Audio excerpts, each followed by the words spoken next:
So good evening, everybody. It is an honor to welcome you to this lecture by Miss Zheni Nasi, where we will explore the profound themes of pain, opposites, and thresholds, concepts that resonate not only on philosophical or psychological level, but within the very core of our human experience. As we gather here today, we cannot ignore the reality of pain that surrounds us. In Israel, we stand at the threshold, a space where past and future, suffering and hope, destruction and renewal confront each other. The tragic events of October 7th, the ongoing conflict, and the deep wounds carried by individual families and communities remind us that pain is not merely an abstract idea, but a lived and often inescapable reality. Tonight, through an anthroposophical perspective, we can explore pain opposites and thresholds with renewed sense of meaning. Zheni Nasi, MA, registered psychotherapist, live and practice psychotherapy in Toronto, Canada. She is a faculty member with the Association of Anthroposophical Psychology in Canada and US. She is a member of the board of directors of AAP and represent AAP in IFAPA. Zheni has been presenting at trainings and conferences in US, Canada, England, Europe, and in India, and now in Israel as well. Thank you for contributing to the anthroposophical community in Israel. Zheni, the stage is yours. Thank you. Good evening, everyone. Thank you, Nurit and Eyal, for having me with you today. I'm also very humbled to be speaking with you today on these themes and these topics, because outwardly around all the world, the area in which you live, you yourself have become the epitome of these three concepts that we'll be addressing today. So I can only come from a human perspective and lived experience of these, of pain, of living with the opposites, and moving through the threshold with you tonight. Not as an expert by no means. And also something else I wanted to bring is, while these topics sound heavy, and who in the world would like on a Sunday evening talk about these topics? But my experience and my hope is that our work is one of the alchemists, that we become the modern alchemist who can transform the pain, the hatred that might come from seemingly opposites, and how we move through these thresholds into a gift, into something that can be a value of us as we live our everyday lives and across lifetimes. So that's my hope. I envision this more as a conversation, not necessarily as a lecture type. So I invite you to bring yourself in if and when you need to. So this theme of pain, Nurit and Eyal know from the program that we are in together in anthroposophic psychotherapy. We start and end our seminars, our sessions together with a Samaritan verse. And if you'll allow me, I will speak it in this moment.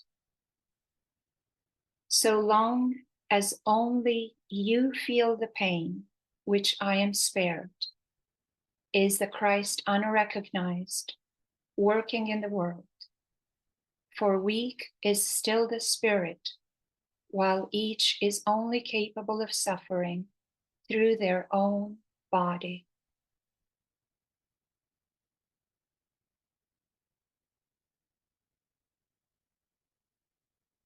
So I was asked the question, how come this verse? And the reason I was drawn to this verse was primarily from a question: how do I relate with pain in my own life? Pain when we turn on the TV and hear the news or the radio. Pain through my experience as a psychotherapist. And even the sensitivity to it. I remember having very young children as infants in the car.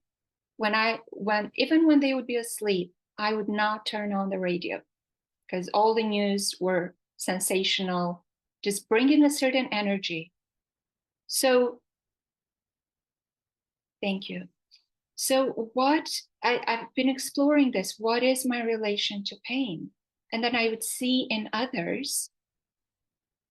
And maybe we can also take a moment and ask ourselves, think of something painful, something you hear, something you experience physically or at a soul level.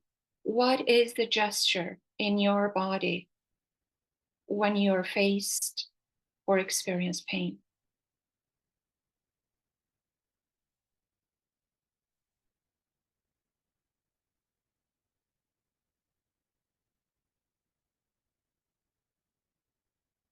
If anyone would like to share, you're welcome to. Maybe 2-3 responses.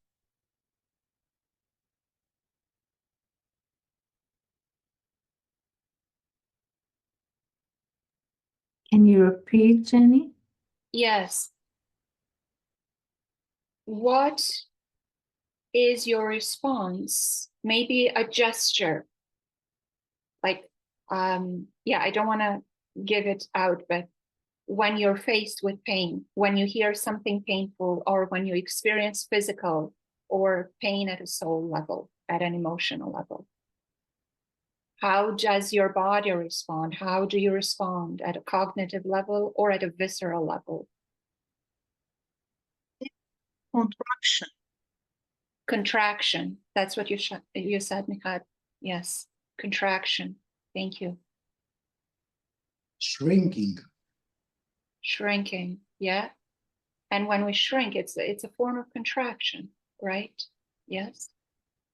Maybe one more response.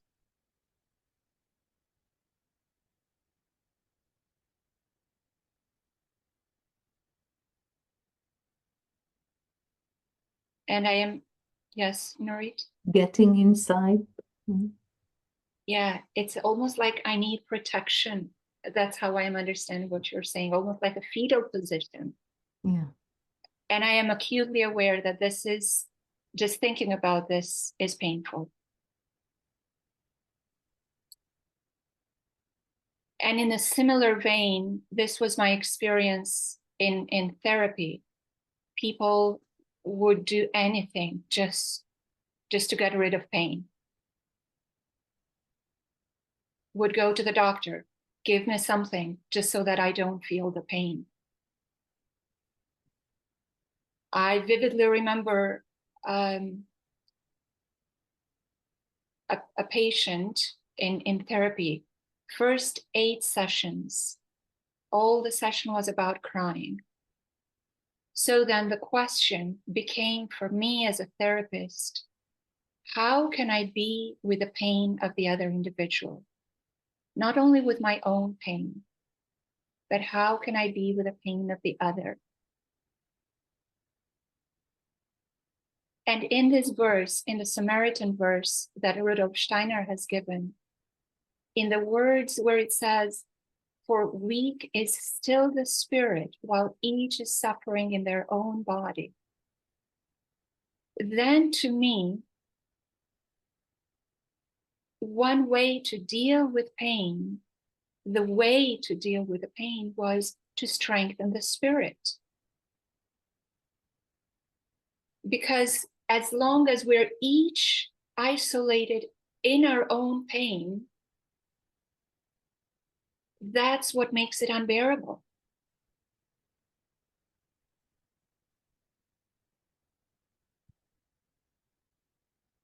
Also, this came in the line with Viktor Frankl, who shared in his book, Man's Search for Meaning, that those people who survived the concentration camps were not the ones who were physically strong, but the ones who had strength in their spirit. So there was something at the level of the spirit that can make it possible for us to handle, to deal with pain.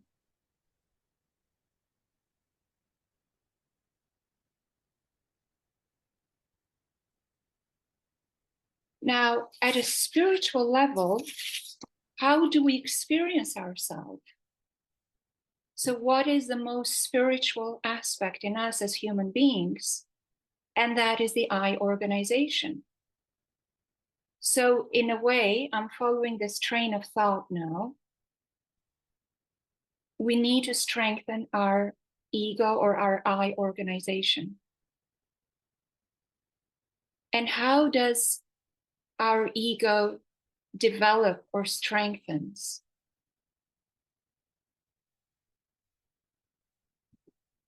And to me, this is the insights from spiritual science here are very powerful, because while each of the sheaths, of the three sheaths, needs the vehicle, the vessel, the instrument of the physical body, in order for each of them to develop, let's say the etheric body needs not only the physical body, which it gives form and shape and life to, but it needs for us to eat, to rest, right? So we need to do these other things in order to support the etheric body to develop. The astral body moves in relation with other people. The likes, dislikes, sympathy, antipathy, these are very basics.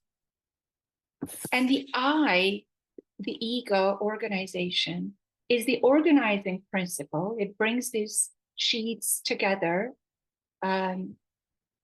But the developmental impulse of the ego comes from within itself.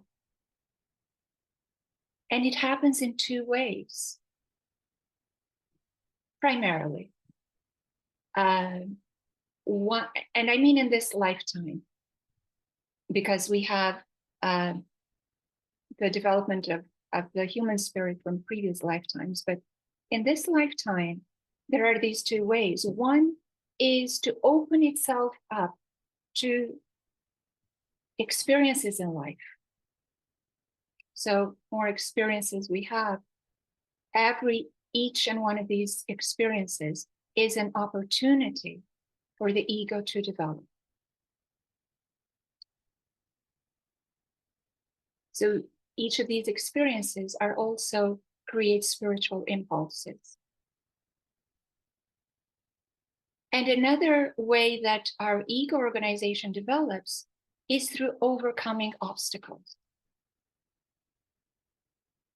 It's through these frictions or collisions. Somewhere else, Steiner said, grinding ourselves down. And this can happen only on Earth.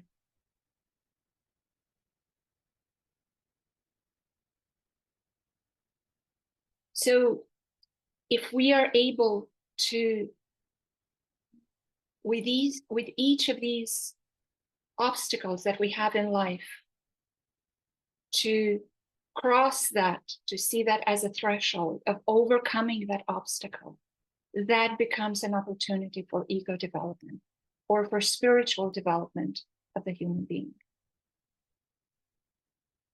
So that's why I have found this verse as foundational in supporting my work and my path of dealing with pain of myself and the other person. A lot of work in psychotherapy, it's called talk therapy, and as if the main task is to talk. My experience has been, and not only in psychotherapy, but in life itself, is how to be with the pain of the other. Another capacity of the ego is to transcend itself, to expand. Like if we think in terms of, at a physical level, we can say blood is a manifestation of ego, is where our ego lives or manifests at a physical level. And if we get a cut, the blood tends to flow, right? The ego, the spirit in us, also has this tendency to grow through relationship with the other human being. And at the level of the sheaths, if we consider this,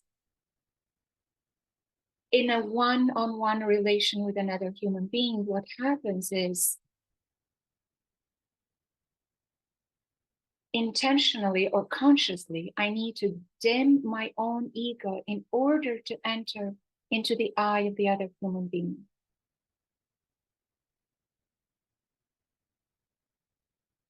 And only we as human beings can do that.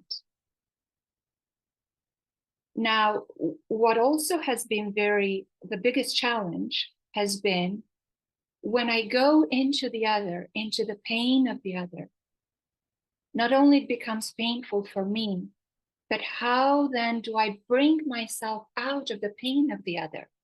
I don't know if you have had that experience, but it has been very profound for me when I've been with that pain, and now how can I get myself back in a way so that I do not become one with the pain, but I can be there for the pain of the other human being.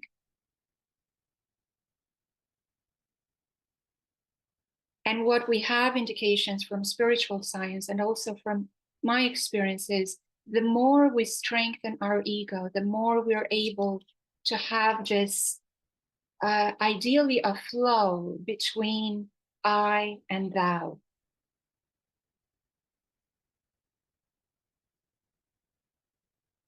And when that happens,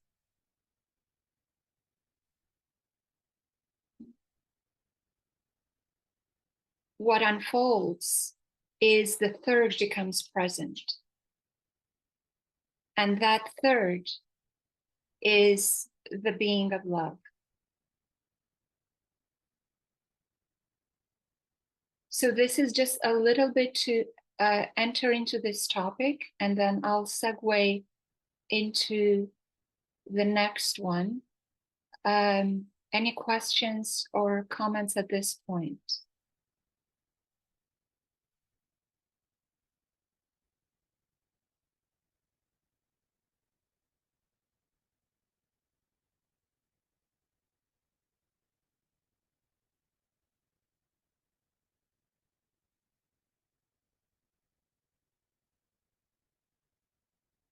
So we can move on.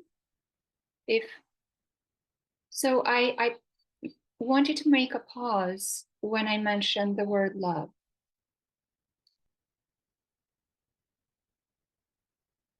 Often we hear the love-hate polarity. I myself was born in Europe and moved for the first time to the US. And it was very strong, very palpable for me to experience the polarity of love-hate. I would hear people in the street, I love this, I hate this, I love this, I hate this. And it could be trivial, very trivial things. It could be like clothes. And I go, love and hate are very powerful. How do these people use these words so casually? And then I had an experience when I was hearing an individual coming with a lot of hatred, speaking words of hatred. And I don't know what happened in that moment, but it was as if I could go behind the words. And what I experienced behind the words was this individual's unrecognized pain. And maybe this is also because some of my influence might have been unconscious. I'm actually reflecting on it now. From Marshall Rosenberg, who says, when we come from a place of needs, all we can hear a person say is please and thank you. So please help me. And thank you for helping me. Which made me think that this polarity of love and hate might not be, or it became very superficial to me. And the reason to that was also because my experience was that when I experienced hate, hearing it around me, or even experiencing it myself, I could not address the hate directly with love. And that was my experience. I'm open to hear what you can share. But there was something else that needed to address hate. So I was really keen on exploring this. Well, what is behind hate?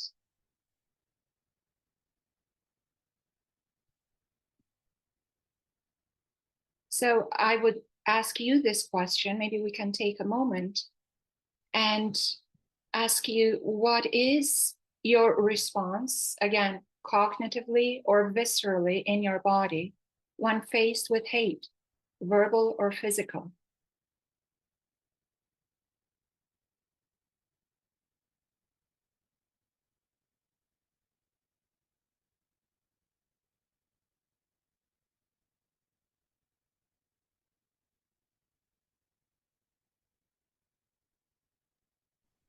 For me, it's fear and antipathy. For Thank me, Yes, Bella? for me, it's protection. To protect myself. Okay, but I'm also seeing you like doing this, like moving away from it. Is that? Protecting myself, but going Yes. back, going Yes. back with it. Yes, moving away from it. How can we address something when we move away from it? Thank you, Bella. Maybe one more? Feel Yeah. flashes with heartbeat, very strong heartbeat, Heart palpitations. palpitation beat. Yeah. Yes, yes. Oh, thank you. So Flashes with flashes. flashbacks? Flashes. Flash a heat. Oh, flashes. heat, yes. And is that heat as in fight or flight kind of heat? I'm ready to fight or run away, or what kind of heat is that? Or just temperaturizing? It's temperaturizing. Okay. Interesting, temperaturizing. Yeah. That's also, my ego is coming more forward. That's how I'm relating to it. So I had, as I was trying to go into the hate, what I could see behind hate was this person is angry. There is anger. Or even when I experience it, there is anger in me. But then what's behind anger? Because I also experienced anger not as as a primordial emotion. It's not a basic emotion. There is something behind anger, which usually is an injustice, right? But what's behind that? And to me was fear. Someone has attacked me one way or another, verbally or physically, and I'm afraid. And I'm gonna look for protection. I'm gonna run away, or I'm gonna go into offense. And then the question, I was going further with this. What is behind fear?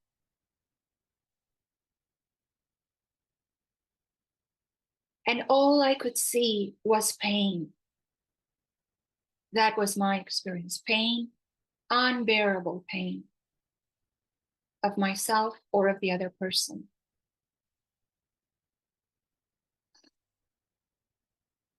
And only when I could see the pain, I could approach that pain with love.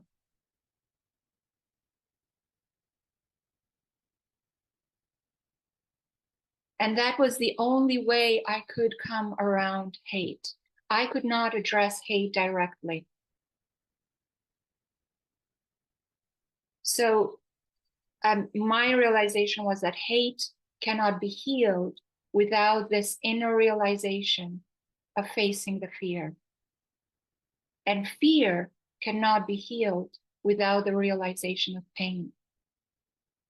And as I said, pain can only be healed through love, directed to pain itself. It is as if love has this capacity to dissolve pain. And it doesn't happen immediately.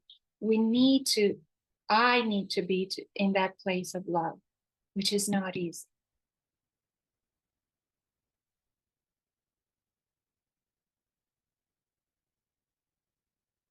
So from this work, what I have experienced, instead of good or bad people, I was experiencing at the level of, if they were over, to what degree, where were pain and love at which level were they at that individual? So if pain was overwhelming love, then it would manifest as anger, as hatred, as all other negative manifestations that we know.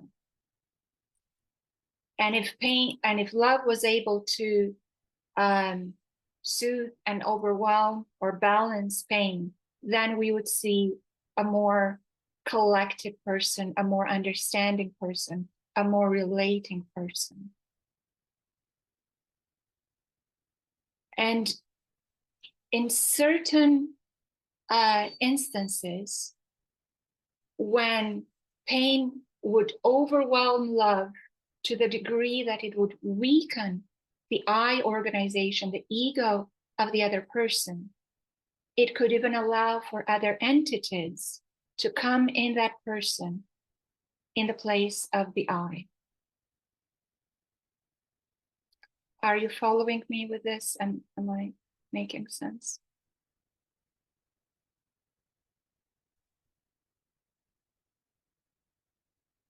Sometimes I would have people asking, but Zheni, am I not making myself vulnerable if I put out myself there and be loving and opened?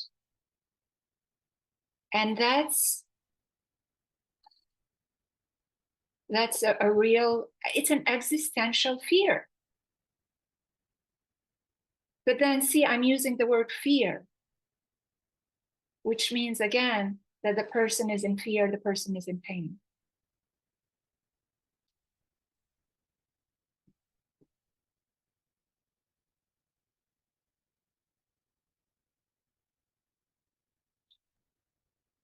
Can I ask you something?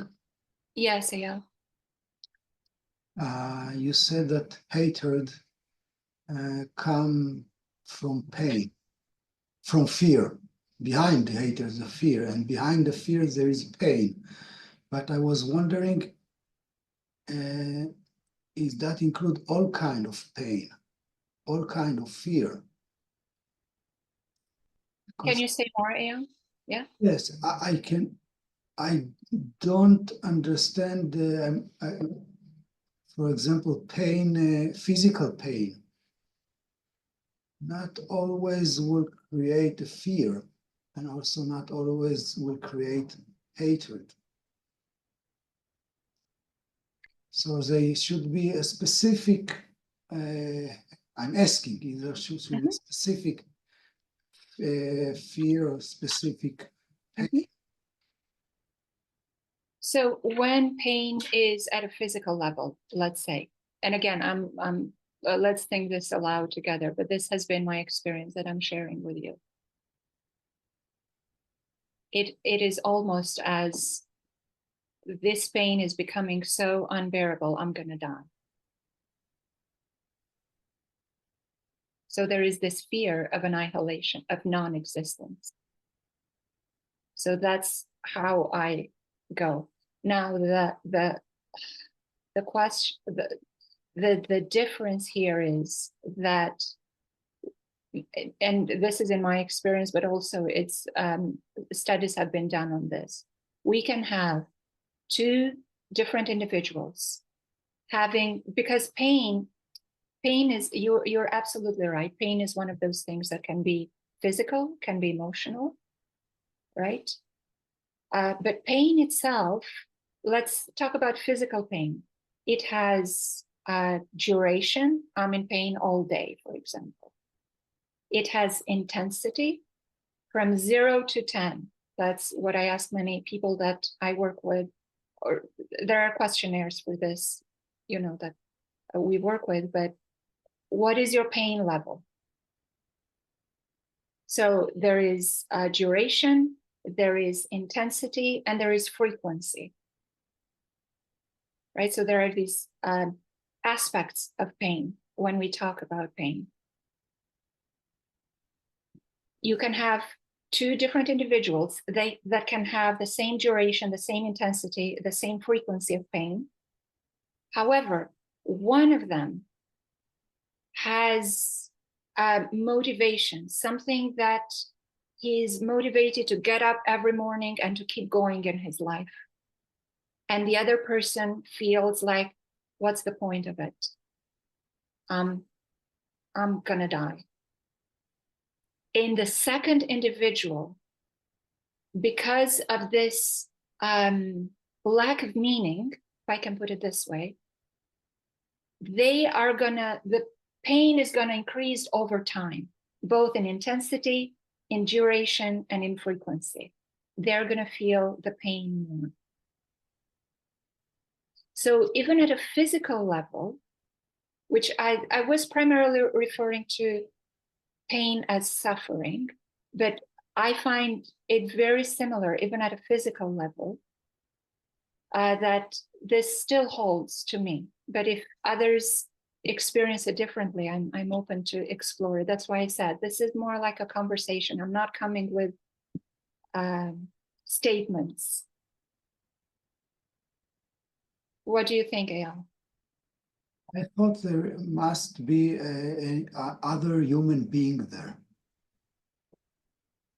Can you say other human being that is involved with the cause of my fear, with the cause of my pain. It's not something out of context of somebody else, because the hatred need a target. Absolutely. Go through. Yes. So that's what I said. Yes, it's not in vacuum. Absolutely, you're right.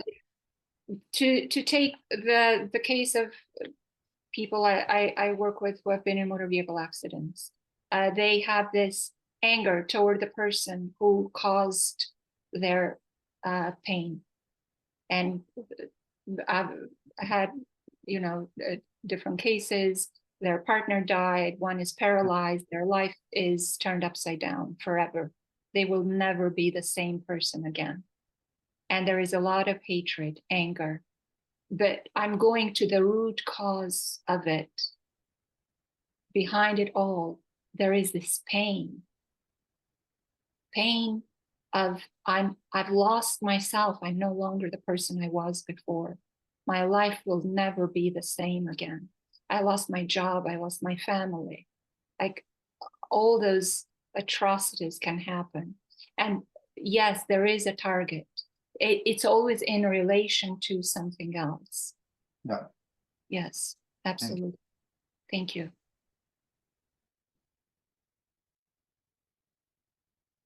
But I also wanted to make sense of why is this pain, love-hate relation. And I'm gonna share very briefly, let me see if I can screen share. Can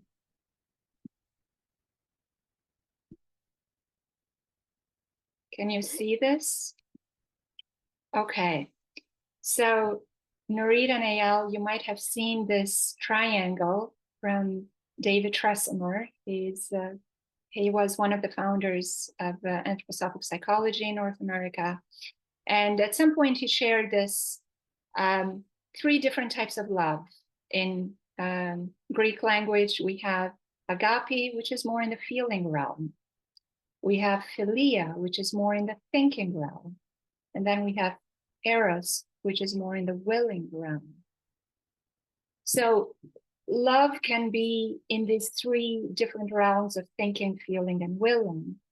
But the way what love shares with hate, when we talk about love-hate, is more love at the willing level, because hate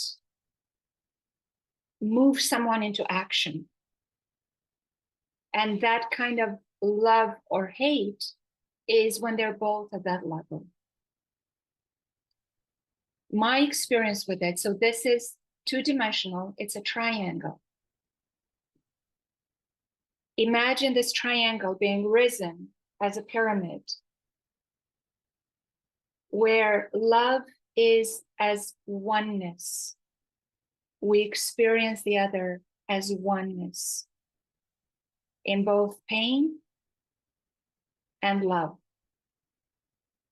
So what I said earlier, when I experience the pain of the other too deeply, it's like I may go as far as becoming one with the pain of the other. And when I love someone, something too deeply, there is this tendency to become one with the other. And that's where I see both the connection, but the healing power of moving between pain and love.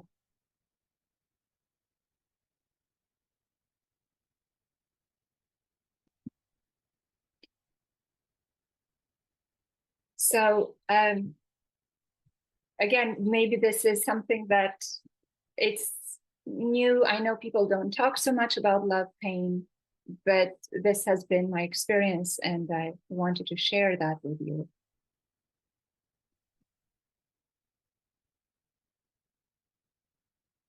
And some words that we have from Steiner as well is love is experiencing the other in one's soul. So experiencing the other person in my own soul. And when we might have heard that expression or that saying, pain as crystallized wisdom, this is where I could see that that can lead to love. Pain as crystallized wisdom can lead, my experience has been, that's what can lead to love. And also Marshall Rosenberg has this, refers to a poem in one of his books, beyond right or wrong, there is a field. I'll meet you there. That's what unites us. So we have this potential to connect with and move through and with one another at this pain, love, seemingly polarity. Or is it a spectrum? I put it as a question for us.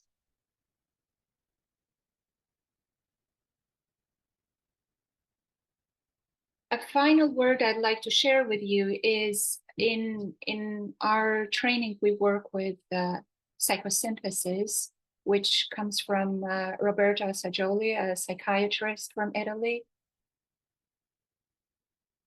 And at some point he spoke about the synthesis of opposites and how this synthesis of opposites is not like black and white makes gray.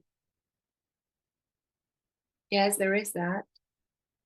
However, at a soul level, synthesis, what Roberto Saggioli brought to us, is not fusion. It's something new that comes. It is a third. And in the case of love and pain, as I said, I have experienced this third as oneness, as non-duality. And for me to strive toward this consciously, in a conscious way, this is the path to strengthening the spirit. And this is the path to our evolution of consciousness.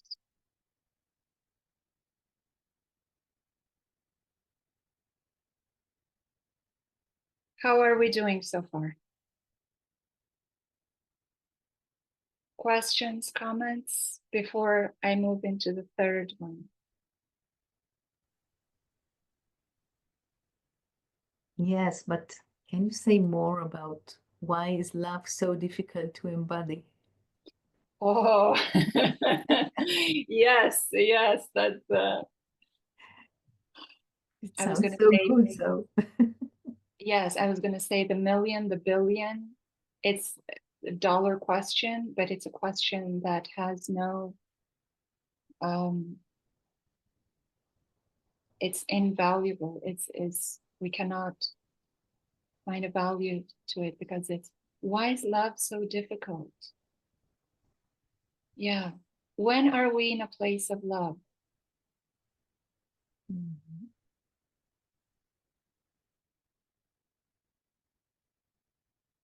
I'm thinking aloud here.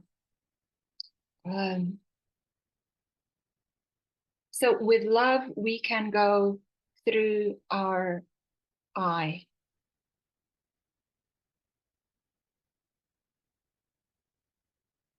And our I, or ego organization, is the spirit in us.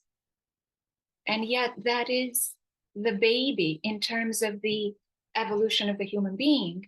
We have the physical body in its third state, in its fourth stage of evolution, right? The astral body in its third, the etheric body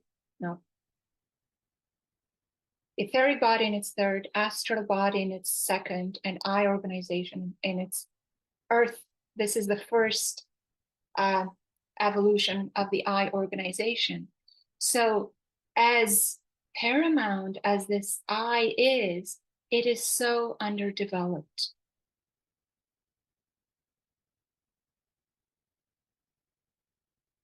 In this earthly existence, the way we see each other, the way we connect with each other is as separateness, which I'm going to go into the threshold as well, but we see and we connect with each other as separate entities. It is much more difficult to connect with one another through what is not visible. And if we think even in terms of the 12 senses, the first lower senses, are the basic senses that we first develop in life. And those we develop on our own. Sense of balance, life, movement, touch. Balance, life, movement. I think it's touch, right? touch is the first, yeah. Yes. So these are touches where I end and the world starts, the boundary. And then the second four senses are at a soul level. And then the higher senses are more at a spiritual level. Of course, we need another human being, and we need the community for those higher senses to develop. So as earthly beings, well, as spiritual beings of earthly experience, existence, these are the capacities, the faculties that are first developed in us. So the higher senses or the higher sheaths are less developed or work behind the scenes. We have a very Julius Caesar kind of existence, veni vidi vici. I came, I saw, I conquer, is all materialistic. So it's very hard to go to something that it's not visible, it's nonsensical, it's beyond the senses, and it's so underdeveloped. And where we are in we are at the age of consciousness soul, and that's why we're dealing with these questions of pain and love and going through pain with dignity. We are at a place where we need to bring more of the I consciousness and to connect and to come from that place of love. I think we are, the way I experience it, we are at the point where we are just scratching that surface. We have this need, this yearning. We know that love is there, and yet we are not there yet. That's my experience. What do you think, Norit and others?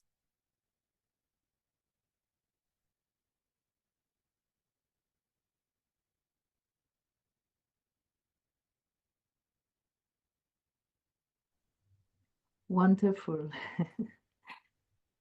Wonderful explanation.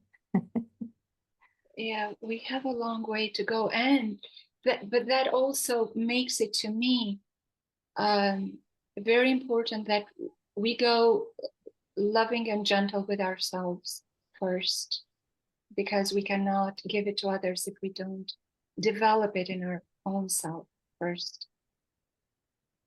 And not love love, as I said, at that level, rising above that triangle. But first we have to go through the triangle. That's the foundation. And once we have that foundation, we can build upon, or we can stay at that level.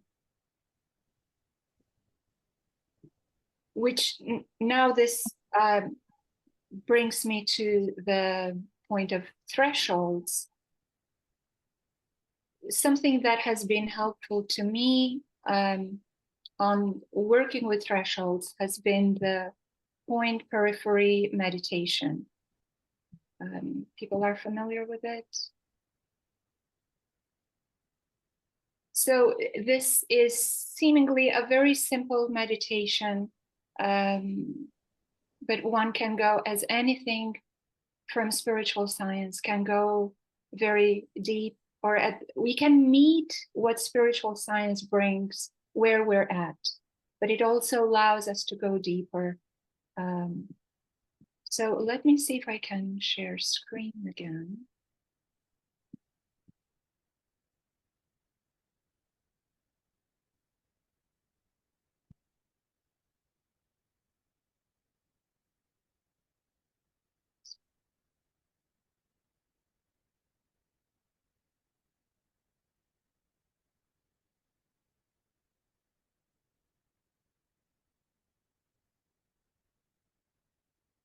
Okay, so you can see this?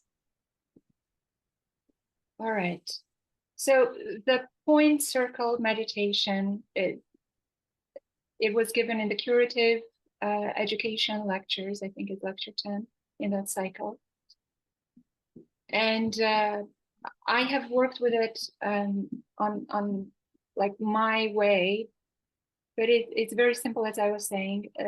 Toward the evening, and as with many meditations or from the esoteric development, we know the day starts the night before.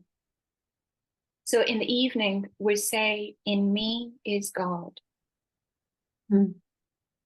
And as I wake up in the morning, I say, I am in God. So a little bit of explanation here. When I say in me is God, I envision me as the blue circle and God as a point. So that's the imagination that I have.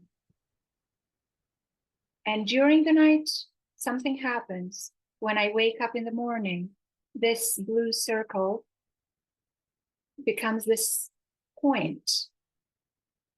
And the point in the evening becomes the circle.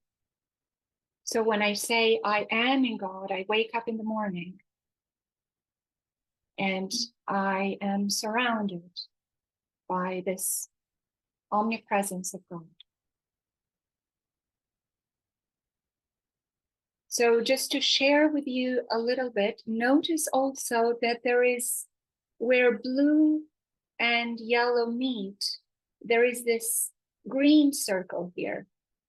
And this is how, again, that is how I work with it. Notice that blue and yellow are complementary colors.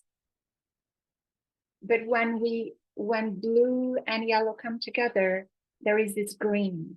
And green is often experienced as this horizontal space, as a space of openness and expansion.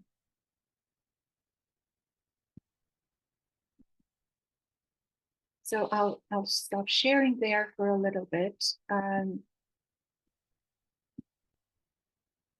But the way I started working with this meditation, I was very interested in how do we work with thresholds, crossing the threshold. What is it that, especially when we move from the day into the night. I have many people I work with, but it's well known that lack of sleep, insomnia is a true pandemic. People have difficulty falling asleep and staying asleep, and that affects the next day, low energy, low productivity, and it becomes a vicious cycle.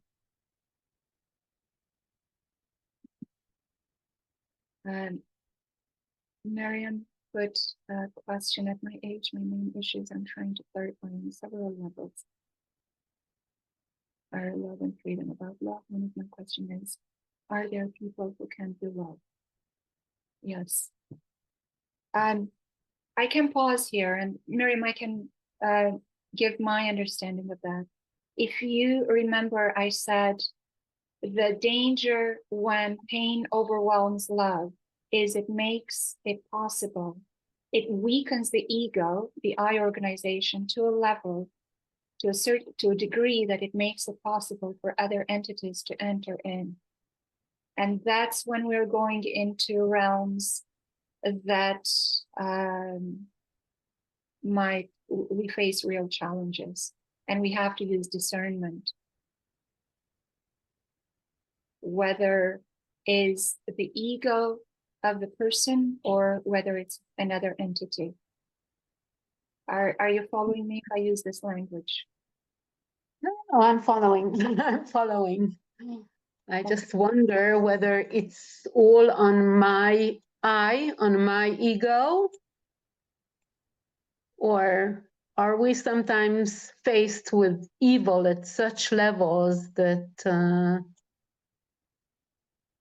one shouldn't even try to waste one's, I don't know how to call it, energy or to try to love, because there's no ego on the other side. There's only evil. Yes. We are in a position when I'm really trying to love my enemy, okay? And my question is, does it all only depend on me? And do I just have to try harder and meditate and do all kinds of things? Or can I just give up and say, there are people that not only cannot be loved, should not be loved? Mm-hmm. Mm-hmm. I hear you and I'm following you. And my experience with that is when it comes to matters of spirit, it cannot be forced. If I'm saying, I don't think even Christ loved everybody. He didn't Well, love everybody.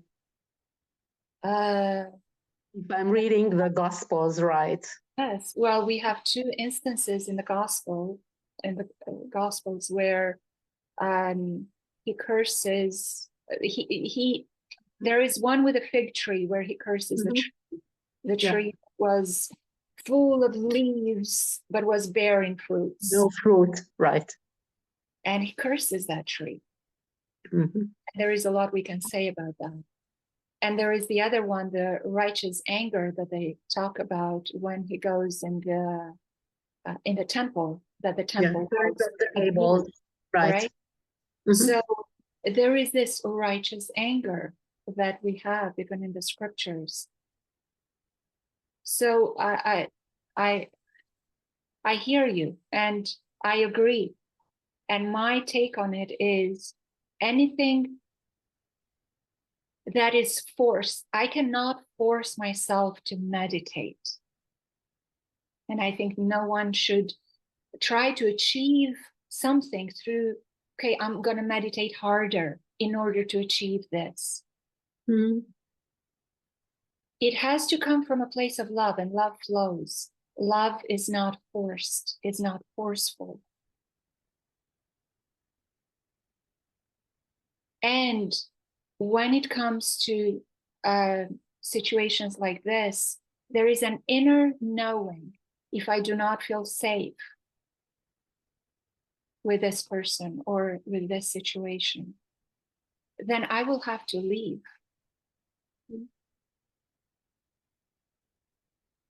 So it's a gauging that I, as an individual, what's on me is this gauging, this discernment.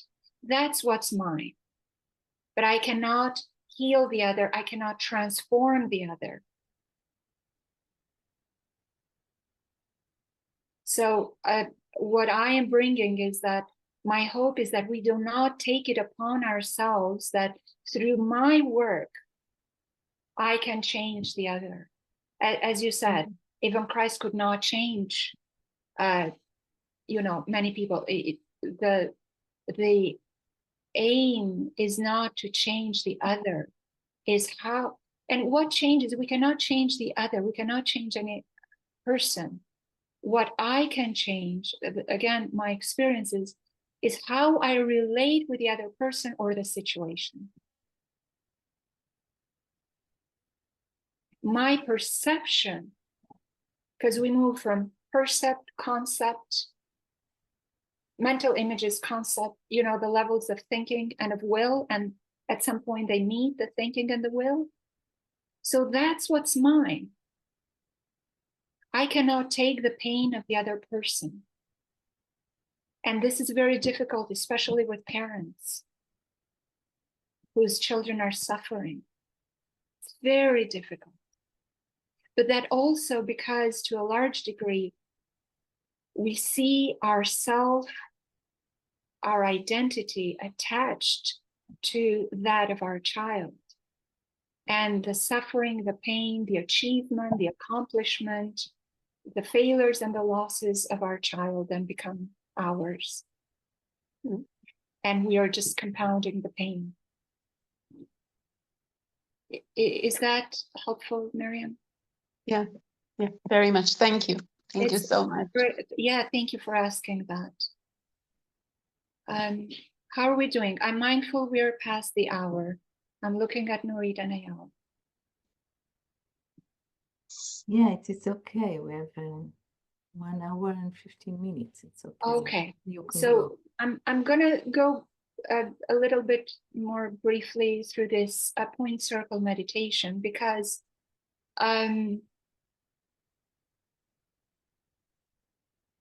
so working with this in the evening, in me is God.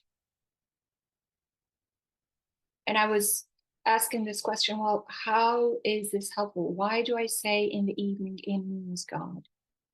And there are many insights that came to me on that, is that, so in this picture, it's how I visualize it, what I shared, and how I experience the states. So in essence, these states are the same thing. When I say in me is God and I am in God, it all comes down to spiritualizing matter. And to me, to a large degree, that is the ultimate purpose of our evolution here on Earth. We come as spiritual beings on Earth, on this matter, to spiritualize it.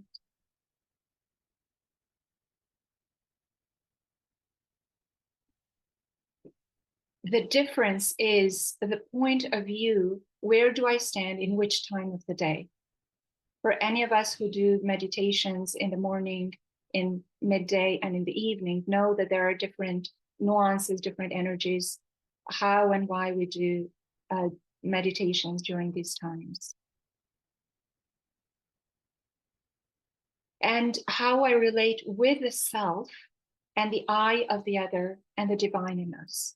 So is how I relate to myself and how I relate to the other and how I relate to the divine in us. So the closer we look to a point, it becomes a circle. And this is the self in the evening meditation. And it's also God in the morning meditation. And then the further I look, further away I look from the circle. So the circle, further away I look from it, it becomes a point. And this is God in the evening meditation and I in the morning meditation. So in the evening, when I meditate, in me is God, the I or me has been active all day, out and about. And in the end of the day, it's like an out breath. I focus on myself as I reflect on the day. So the self becomes big.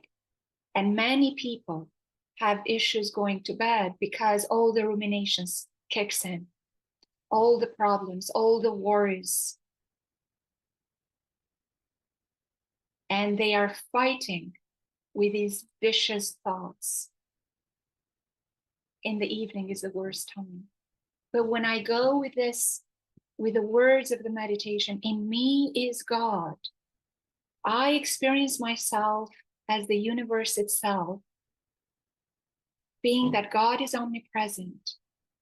And I go into the world of the spirit without that fear. It's huge protection. Some of the indications we have from Rudolf Steiner is many people are not able to meet Anthroposophy because that fear of spirit. It can be fearful going into the world of the spirit. So this close focus on the self makes it look like a circle because I'm very close to myself. And in addition, I'm ready to breathe out the I into the spiritual world, as I said. So this I, filled with earthly experiences of the day, is ready to go into the world of the spirit for the night. While the divine, in this case, is the yellow point, the planetary spheres and the zodiac are ready to work from within me.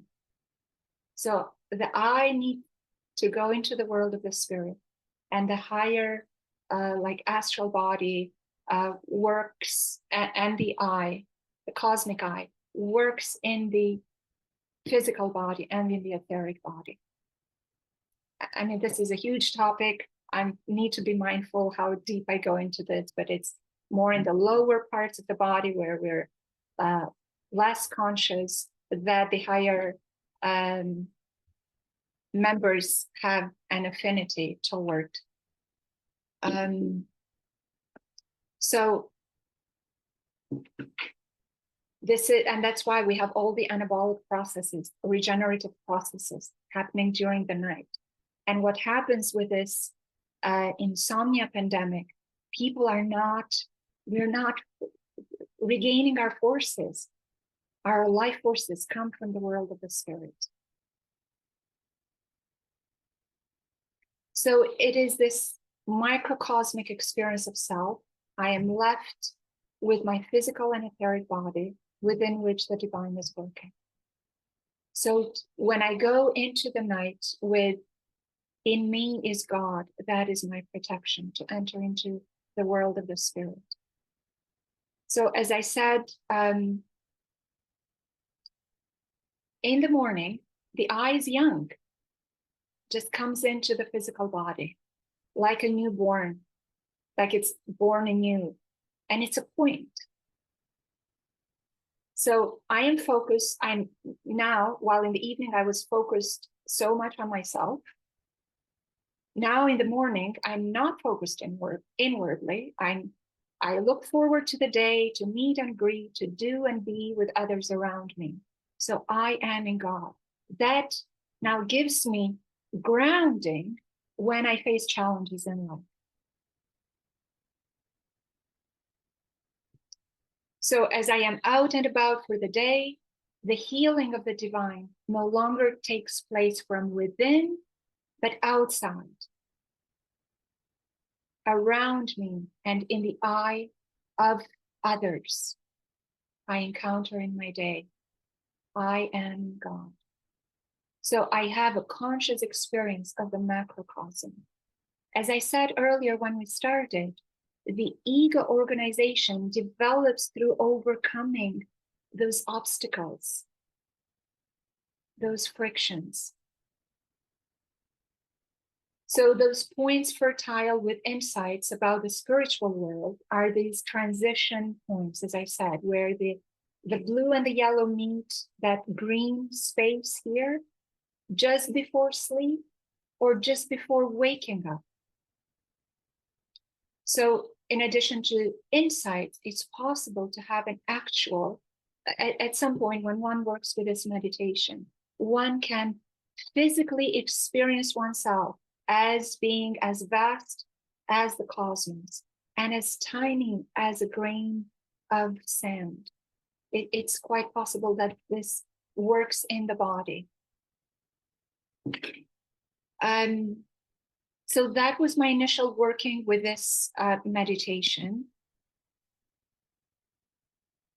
I want to come now and close with what I started with pain and love, because if I relate to God as the being of love, I use the words interchangeably, and many things changed for me since I started working with it this way.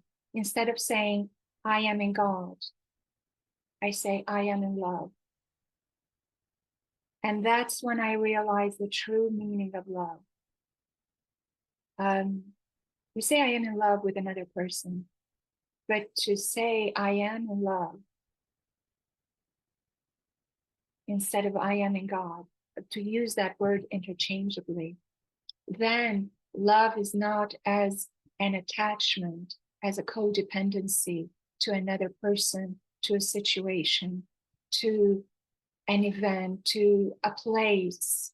Because if I live with this as in me is God, in me is love, and I am in God, I am in love, it can work toward what you asked, Nori. That has been my experience in that direction. Why is it so difficult? This, to me, this meditation has helped to work in that direction, that I find myself more in love and love in me. A final point to me with this meditation, it's almost I have an intuition, but I'm far from working with it, would be I am of love. So if I am made of, it's of spirit, of love, you know, that moves things into another level. But I cannot, I've only teased that aspect of the meditation but have not.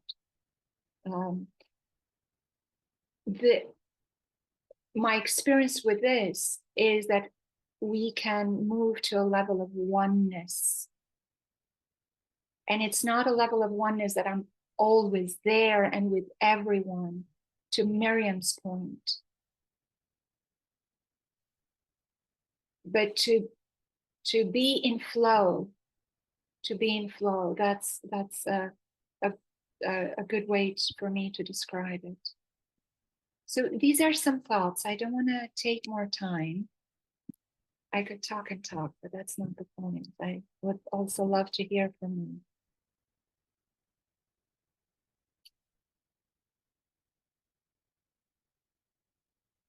Any question, anything resonates or you disagree with, or any thoughts that are coming up?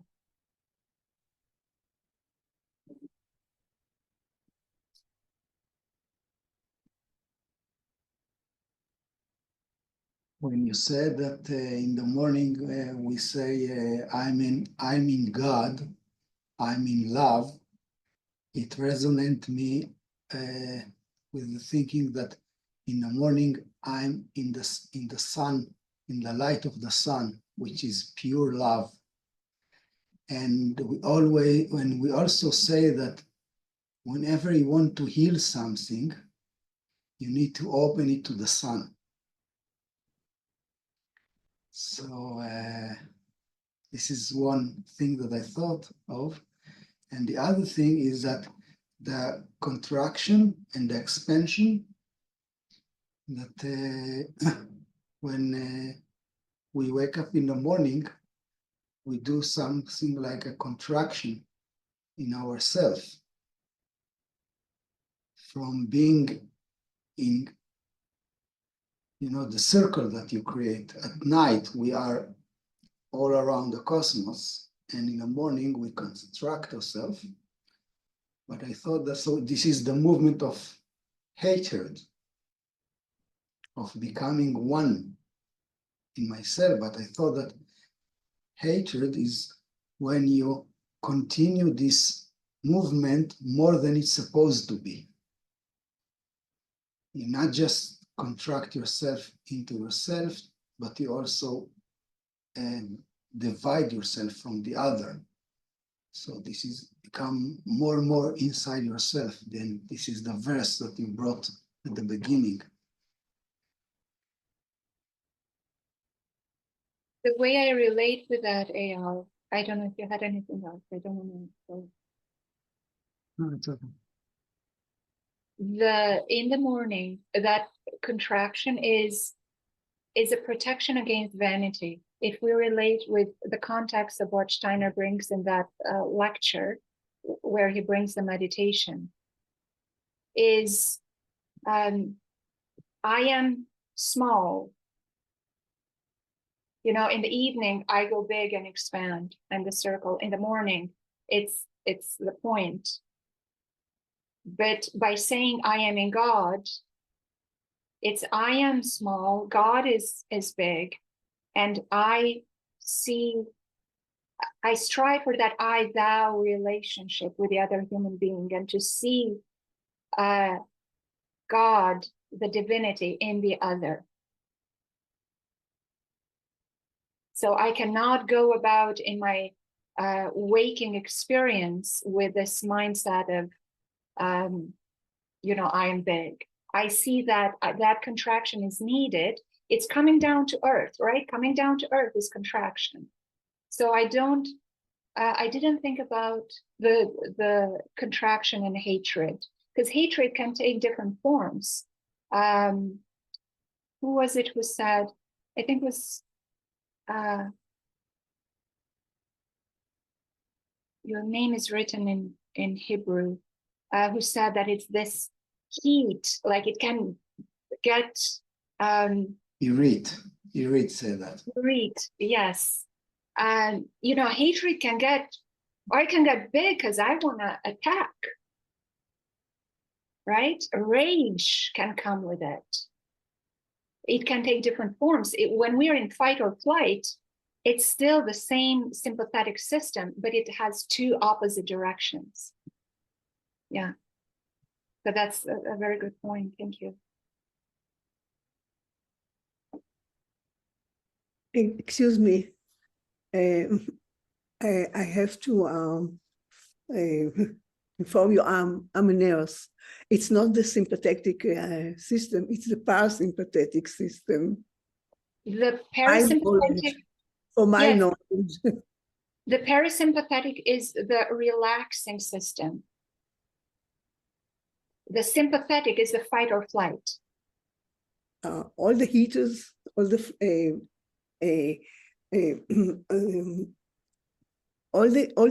system is working without unconsciously from the parasympathetic. It comes from the nerves inside, the parasympathetic nerve, and all the flashes, the heated, okay? Yes. And the beat, the heart beated. That's the autonomic nervous system, you read, right? Yeah. The autonomic nervous system, yes, But that is you correct. can't control it, it comes by itself, you know. It Yes, comes, absolutely. Both sympathetic and parasympathetic, yeah, okay. yes, are part of the autonomic nervous system, of Yeah. course.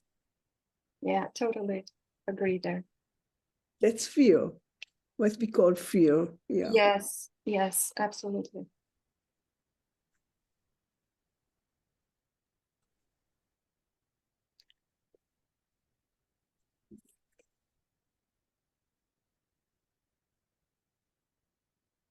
More questions or comment?